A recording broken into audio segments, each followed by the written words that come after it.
요한복음 2장에는 예수님께서 결혼식에 초대를 받아서 가시게 되었는데요. 그만 거기서 포도주가 떨어지고 말았죠. 그래서 주님께서 거기서 물로 포도주로 만드신 사건이 거기에 기록이 되어 있습니다. 거기서 그 연회장, 그 결혼식을 주관하는 그 연회장은 예수님이 만든 그 새로운 포도주를 갖다가 맛보고 신랑에게 이렇게 이야기를 합니다. 사람마다 먼저 좋은 포도주를 내고 취한 후에 낮은 것을 내거늘 그대는 지금까지 좋은 포도주를 두었도다. 이게 요한복음 2장 10절에 기록되어 있는 말씀입니다. 이 물로 포도주를 만드신 사건을 통해서 주님은 우리 그리스도인이 물처럼 그냥 밋밋한 삶을 살지 말고 새 포도주처럼 사람들에게 감동을 주는 그러한 인생을 살 것을 말씀해 주고 있습니다. 그것을 요한계시록 3장에서도 잘 보여주고 있는데요. 이런 말씀이 있습니다. 내가 내 행위를 아노니 내가 차지도 아니하고 뜨겁지도 아니하도다. 내가 차든지 뜨겁든지 하기를 원하노라. 계시록 3장 15절 말씀입니다. 정말 미지근하고 뜨겁지도 차지도 않는 감동이 없는 인생이 되지 말고 감동적인 인생을 살아야 되는 것 아니겠습니까? 이것을 예수님께서는 이렇게 말씀해 주셨습니다. 썩을 양식을 위하여 일하지 말고 영생하도록 있는 양식을 위하여 하라. 이 양식은 인자가 너희에게 주리니 인자는 아버지 하나님께서 인치신 자니라. 요한복음 6장 27절 말씀입니다. 썩어질 양식은 일시적인 겁니다. 먹고 사는 문제, 성취하고 업적을 남기고 하는 그러한 일들이죠. 이것들은 무덤에 내려가는 순간 다 사라져버려요. 그것들은 자신만을 위하는 그러한 일입니다. 사람들은 이것을 위해서 살아갑니다. 어디 자신이 감동받을 일이 없나 하고 찾아다녀요. 그리고 거기로부터 삶의 활력을 갖다가 얻기도 합니다. 여러분은 어느 때에 감동을 받습니까? 드라마를 보면서도 감동받는 분들이 참 많습니다. 요즘은 그 이상한 변호사 우영우라고 하는 자폐 변호사를 주인공으로 하는 TV 드라마가 있었죠. 종영이 됐어요. 그게 많은 사람들에게 감동을 선사했답니다. 마지막 회에서 우영우 변호사가 엄마인 태수미 법무부 장관 후보자를 찾아가게 됩니다. 거기서 마지막에 이런 말을 했어요. 나에게는 못했지만 아들에겐 좋은 엄마가 돼주세요. 이런 말을 마지막에 했어요. 그가 나가려고 자리에서 일어나서 나가려고 하다가 멈칫합니다. 그 순간, 그 말을 듣는 순간 그 엄마의 눈에서는 눈물이 글썽이었어요. 이 드라마는 17.5%가 넘는 시청률을 기록했습니다. 보통 드라마가 5% 넘으면 잘된 드라마다 이렇게 말을 합니다. 그런데 17%가 넘었어요. 거기다가 이 드라마가 여러분 그 디즈니 아시죠? 디즈니와 비슷한 넷플릭스라고 하는 회사가 있어요. 거기서 이 드라마를 가져다가 세계에다가 이렇게 방영을 합니다. 세계 시장에 내놔요. 그런데 오징어 게임에 이어서 이번에도 그 회사가 그걸 내놨다가 대박을 터뜨렸어요. 1위를 하는 겁니다. 난리가 났어요. 감동을 원한다면 이상한 변호사 우영우를 보십시오. 물론 그것을 보고 우리의 삶이 변했다라고 말을 하지는 않습니다. 하지만 그래도 가슴이 찡한 장면들이 여러 곳에 있습니다. 저는 감동적인 장면을 갖다가 보게 되면 이상하게 눈물이 많이 나와요. 나이가 들면서 드라마를 좋아하고요. 그리고 눈물도 자꾸 쏟아요. 왜 그런지 모르겠어요. 그런 장면만 나오면 눈물이 자꾸 나도 모르게 이렇게 흘러요.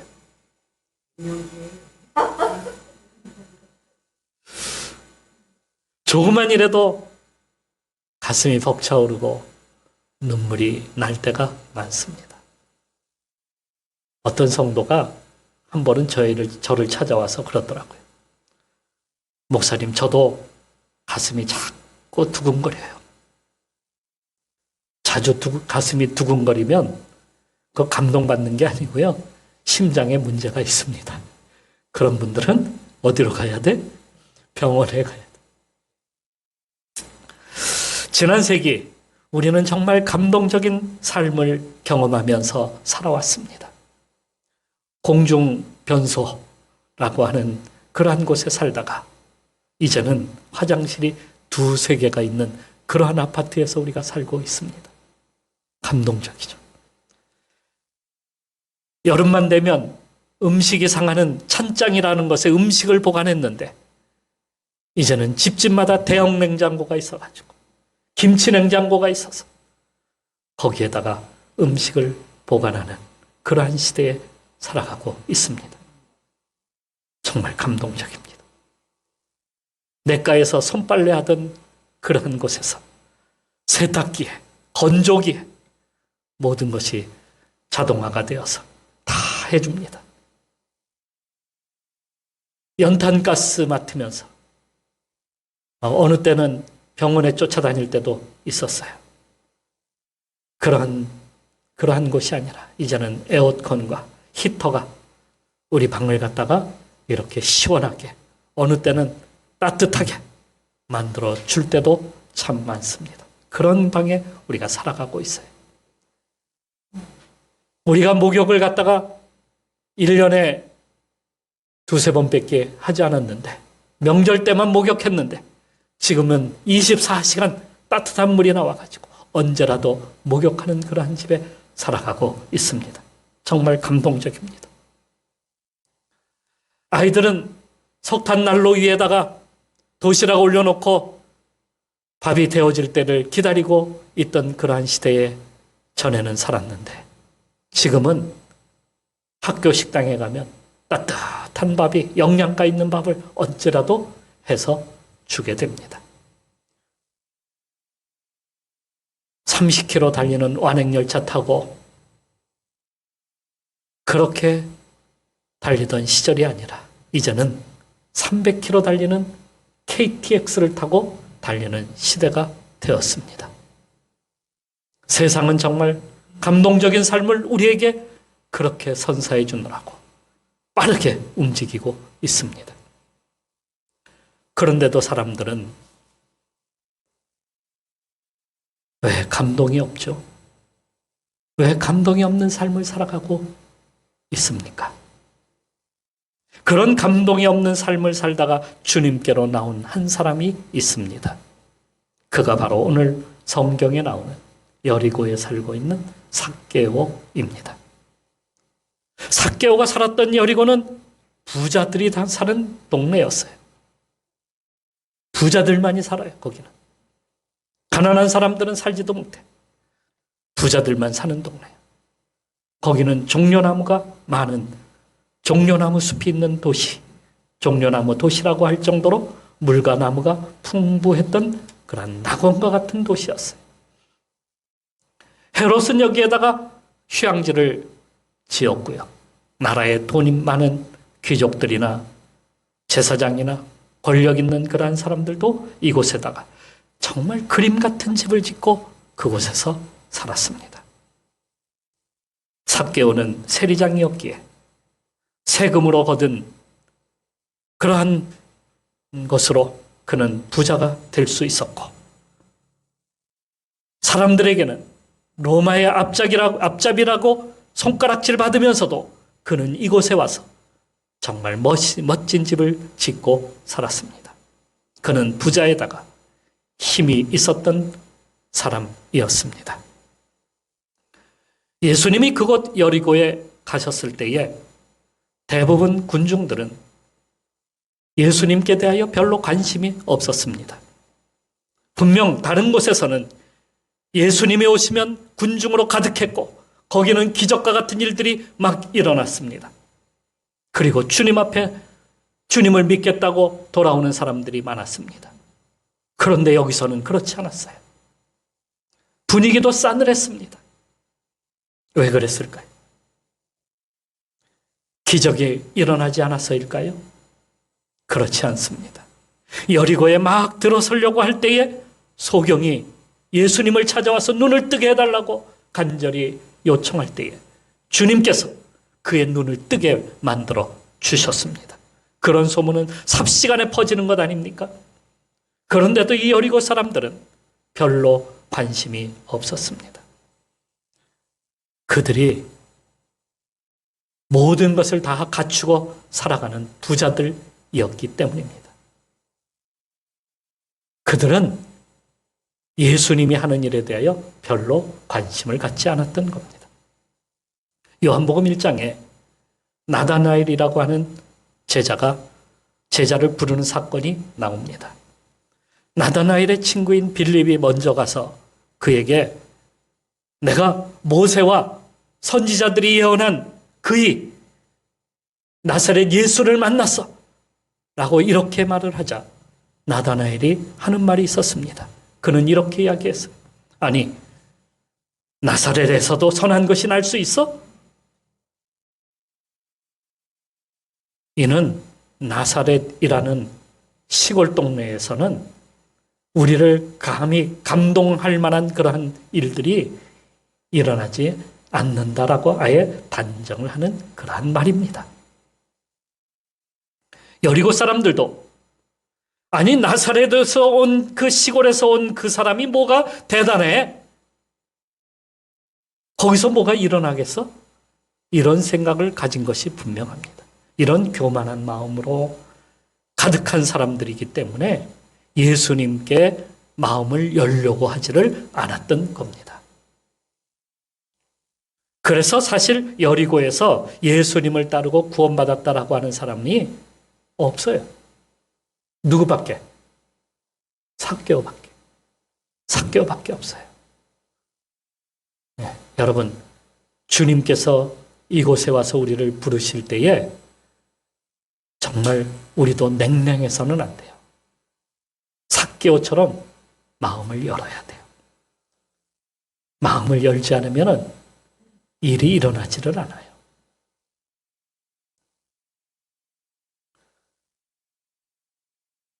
그들에게 감동적인 사건은 어떤 것일까? 그들에게 정말 그들의 마음을 갖다가 움직일 수 있는 것은 어떤 것일까? 뭐 세금 혜택, 세금 감면을 해준다 이러한 소식이 들려지면 감동을 받을까요? 아니면 여기에 새로운 휴양지를 짓겠다 하는 것에 더 관심이 많을까요? 그런 것이 더 감동적이지 않을까? 그 사람들에게. 그들에게 있어서 영혼 구원에 대한 관심은 없었다 하는 것입니다. 그런데 놀랍게도 그곳에 어떤 한 사람이 돌감람나무에 올라가 앉아 있는 것을 예수님이 지나가시다가 그를 보게 된 것입니다. 그가 바로 세리장 삭개오였던 것입니다. 그가 다른 사람들처럼 별 관심이 없었다면 그도 거기에 올라가지 않냐고 그냥 멀찌감치 멀리서 그냥 예수님을 바라봤을 겁니다. 그런데 그가 세리장임에도 불구하고 자기 지위나 자기가 가진 어떤 그런 부자다 이런 그런 것과는 상관없이 그가 나무에 올라갔다 하는 것은 분명히 뭔가 문제가 있기 때문이다 하는 것입니다. 다 이유가 있었던 거예요. 그러니까 이유가 분명히 있으니까 거기에 올라갔다는 거예요. 예수님을 더 자세하게 보기 위해서다라고 성경은 이렇게 말씀하고 있죠. 그는 체면도 필요 없었어요. 아이와 같이 그는 그 위에 올라가서 예수님을 바라보았던 겁니다. 그냥 키가 작았기 때문에 올라갔다. 그것보다도 주님을 더 관심 있게 지켜보기 위해서 올라갔다. 그렇다면 왜 관심 있게 보려고 했을까? 주님께서 가시던 길을 멈추시고 삭개오를 부르셨습니다. 그가 입은 옷을 보게 되면 단박에 그가 누구인지를 알아요. 그는 주위에서 소문난 사람이었습니다.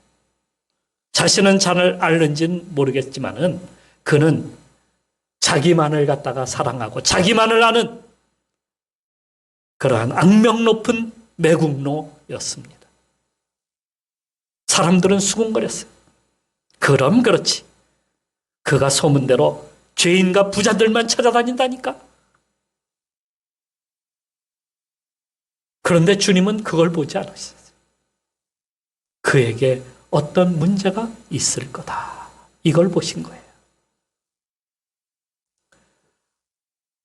그는 남들보다 머리가 뛰어났습니다.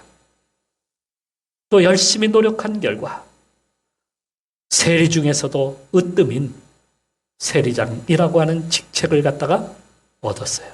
그 나라에서는 몇 안 되는 그러한 능력이 있는 사람이라는 겁니다.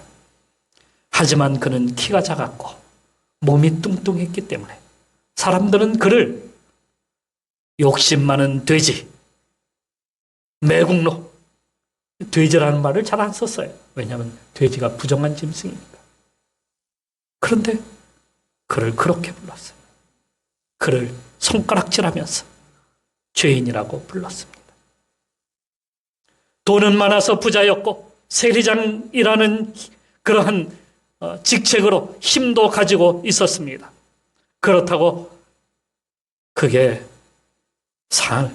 다 그가 사는 게 사는 걸까요?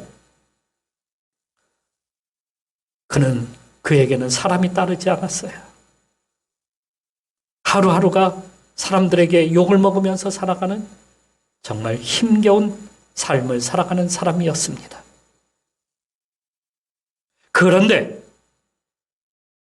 예수라는 분을 바라보니까 그는 돈도 없고 권력도 없었는데 어떻게 저렇게 사람들에게 인기가 있고 어떻게 저렇게 존경을 받을 수 있을까? 사람들이 그를 갖다가 메시아라고 부르는데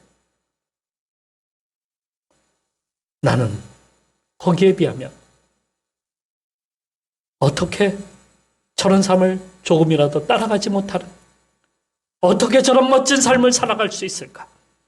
주님을 동경하면서 그 나무 위에 올라갔던 것입니다. 그때 예수께서 그에게 다가와서 말씀하셨어요. 삭개오야, 오늘 너희 집에 유하여야 하겠다. 그 순간 그는 너무너무 기뻤습니다. 여기 말씀해 보십시오. 말씀해 보게 되면 이렇게 쓰고 있습니다. 급히 내려와 즐거하며 영접하거늘. 어떻게 했다고요? 급히 내려와 즐거하며 영접했다. 너무너무 기뻤어요. 그는 나무에서 뛰어내리듯이 내려왔어요. 그리고 그의 집으로 안내했습니다. 음식을 만들었어요. 양을 잡고 닭을 잡고 과일들을 갖다 다 내놓았어요. 너무 기뻤습니다. 대접하는 것이 이렇게 좋은가? 자기를 불러주는 것이, 저분이 나를 갖다가 정말 생각해 주는 것만 해도 감사한데 나를 불러주다니, 내 이름을 불러주다니, 나를 인정해 주다니. 사람들은 이런 사람을 좋아해요. 자기를 인정해 주고 자기를 불러주는 사람을 좋아합니다. 예수님께서 그의 이름을 부르고 그의 집으로 가신다고 하니까 그는 너무너무 기뻤던 거예요. 그래서 음식을 대접하는데 막 있는 거 없는 거 다 내놓습니다. 그런데 예수님만 대접한 것입니까? 아니에요. 예수님과 함께 제자들이 있었고 예수님을 따라다니는 그러한 사람들이 많았어요. 수십 명이 거기에 따라왔던 겁니다. 그래도 삭개오는 괜찮았어요. 대접하는 것이 이렇게 기쁘고 즐겁다니. 너무 뛸 듯이 기뻤어요. 이리 뛰고 저리 뛰고 있는 음식 없는 음식 다 내놨어요. 다 내놔서 예수님을 대접합니다. 내 것을 나눈다는 것이 이렇게 기쁘고 즐거운 일이구나. 그때서 비로소 깨달은 거예요. 대접한다는 것이, 남에게 준다는 것이 진정으로 기뻤다는 거예요. 삭개오는 마음을 다하여서 대접했습니다. 그를 만난 사람들 대부분은 삭개오를 갖다가 대접하는 사람들이었어요. 그런데 진정으로 대접하지 않았어요. 뭔가를 얻어내려고 했어요. 세금을 감면받으려고 했고 세금을 안 내놓으려고 그렇게 하는 사람들이 대부분입니다. 그런데 삭개오도 또한 그랬어요. 그런데 지금은 달랐습니다. 지금은 정말 감동이 일어나지 아니할 수가 없었어요. 자기 마음을 다하니까 말입니다. 감동이 막 저절로 일어났어요. 삭개오는 성령으로 충만했습니다. 그는 이렇게 선포했습니다. 주여 보시옵소서. 내 소유의 절반을 가난한 자들에게 주겠사오며 만일 누구의 것을 빼앗은 일이 있으면 네 갑절이나 주겠습니다. 네 갑절로 갚겠답니다. 얼마나 감동이 되었으면 이렇게 하였을까요? 이것이 하나님이 주시는 마음입니다. 우리가 여러분 마음을 다하여서 예배를 하면 기적이 일어납니다. 감동이 일어납니다. 병이 낫습니다. 일이 풀립니다. 이게 감동이 일어나는 거예요. 그는 예수님처럼 되는 비밀을 알았어요. 주님도 감동을 받으셨어요. 주님이 이렇게 선포하십니다. 오늘 구원이 이 집에 이르렀으니 이 사람도 아브라함의 자손임이로다.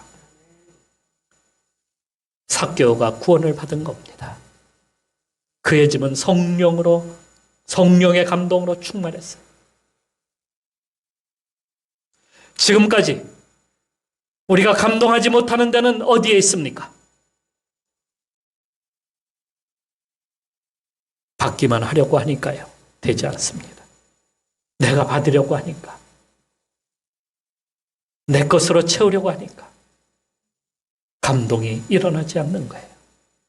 마음을 다하지 않습니다. 삭개오가 자신을 내려놓고 어린아이처럼 기쁜 마음으로 대접하니까 감동이 밀려오는 겁니다. 그런데 우리는 얻으려 하고 내 것으로 만들려고 하고 감동이 일어나겠어요? 세상의 양식은 주는 데 있지 않습니다. 받는 데 있어요. 채우려는 데 있어요. 내가 먹는 데 있어요. 반대로 주려고 하면 아깝습니다.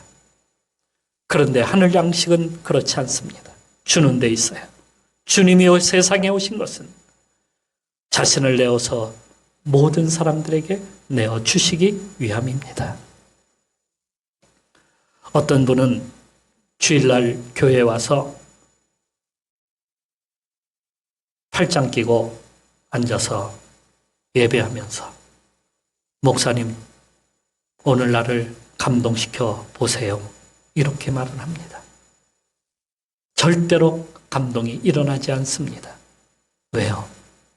받으려고 하니까. 마음을 주려고 하지는 않습니다. 마음을 열지는 않습니다. 마음을 다해야 그 예배가 감동이 되는 것 아닙니까? 받으려고 하니까 힘든 거예요. 받으려고 하니까 안 되는 거예요. 짜증나는 거예요. 감동이 일어나지 않습니다. 성령의 충만한 감동이 일어나기 위해서는 내 마음을 다해야 돼요. 마음을 다할 때에 역사가 일어나는 겁니다. 어떤 분은 팔짱 끼고 지그시 역시 눈 감고 있어요. 아멘. 아멘. 이게 됩니까, 이게? 도대체 이게 되는 게 아니에요, 이거. 예? 마음을 다해야 돼요. 여러분의 마음을 다해서 주님 앞에 나갈 때에 역사가 일어나는 거예요. 감동이 일어나기 위해서는 우리 마음을 다해야 된다는 사실이에요. 자, 따라서 해봅시다. 마음을 다합시다. 우리 마음을 다할 때의 역사가. 주님, 제 힘으로는 할 수 없습니다. 주님이 도와주세요. 이런 간절한 마음이 주님께 있어야 주님께서 감동을 열어주시는 거 아니에요? 감동해 주시는 거예요.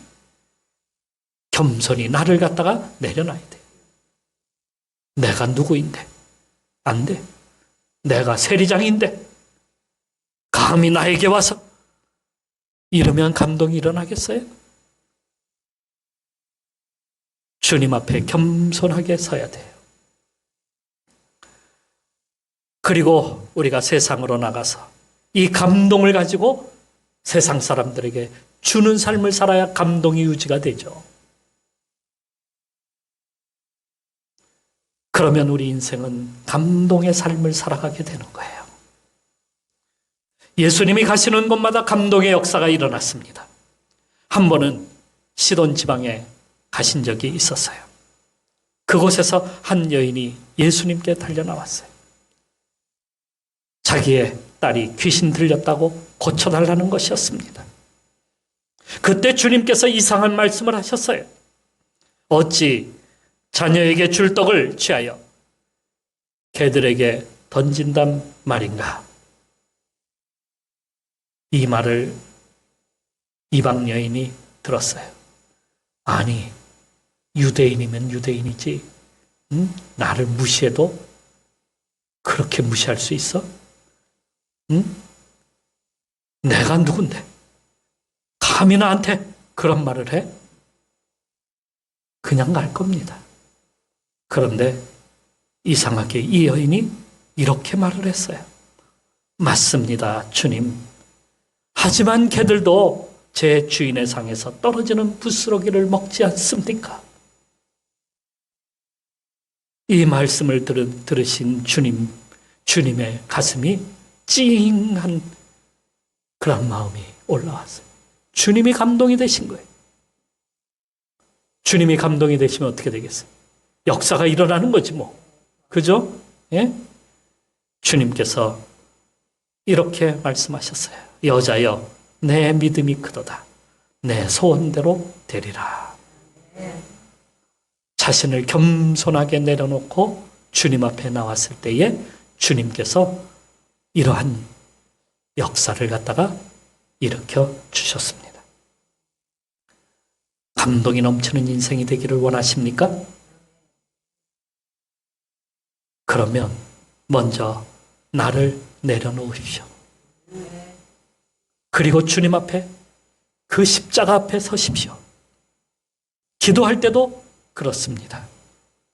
처음엔 내 생각과 내 뜻대로 막 구하는 그런 성도들 많아요. 대부분 우리가 내 주장, 내 뜻 이걸 관철시키기 위해서 주님 앞에 얼마나 기도 열심히 합니까? 그런데 응답이 있을까요? 응답 없어요. 거기에는 응답이 없습니다. 우리의 기도가 점점 주님께 맞춰져 갈 때에 역사가 일어납니다. 주님이 감동을 받으실 때 어떨 때일까요? 주여, 원수를 갚아주세요. 저 인간 가다가 교통사고로 다리 부러뜨리게 해주시옵소서. 아니, 이렇게 기도할 때 있다니까요.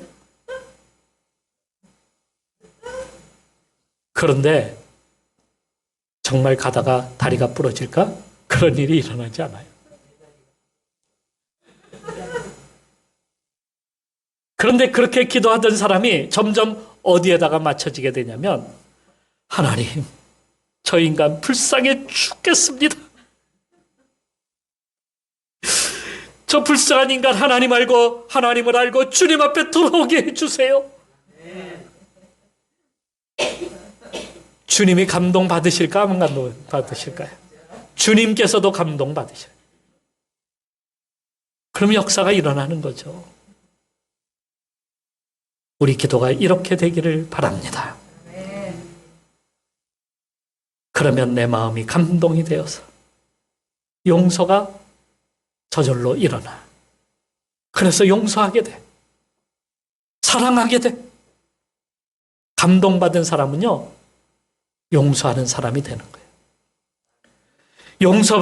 받을 때 감동이 일어날까요? 용서할 때 감동이 일어날까요? 용서할 때 감동이 일어나는 거예요. 사랑받을 때 감동이 일어날까요? 사랑 줄 때 감동이 일어날까요? 받을 때는 별로야. 근데 줄 때는 감동이 진하게 일어나. 아, 그래. 그럴 때도 있죠. 감동. 여러분, 감동이 넘쳐나는 인생이 되어야 합니다. 나누고 주는 인생이 되어야 돼요. 구원받았으면 이제는 받는 인생이 아니라 주는 인생이 되어야 됩니다. 맨날 받기만 바라고 주님 앞에 주여 주십시오 주십시오 하는 인생은 감동이 별로 안 일어나요. 구원받은 인생은 이제는 베푸는 인생이 돼야 돼. 나누는 인생이 돼야 돼. 우리 모두 감동 없는 여리고 사람들이 되지 말고 삭개오처럼 감동이 넘치는 인생을 모두가 살아가는 성도가 되시기를 주님의 이름으로 축원합니다.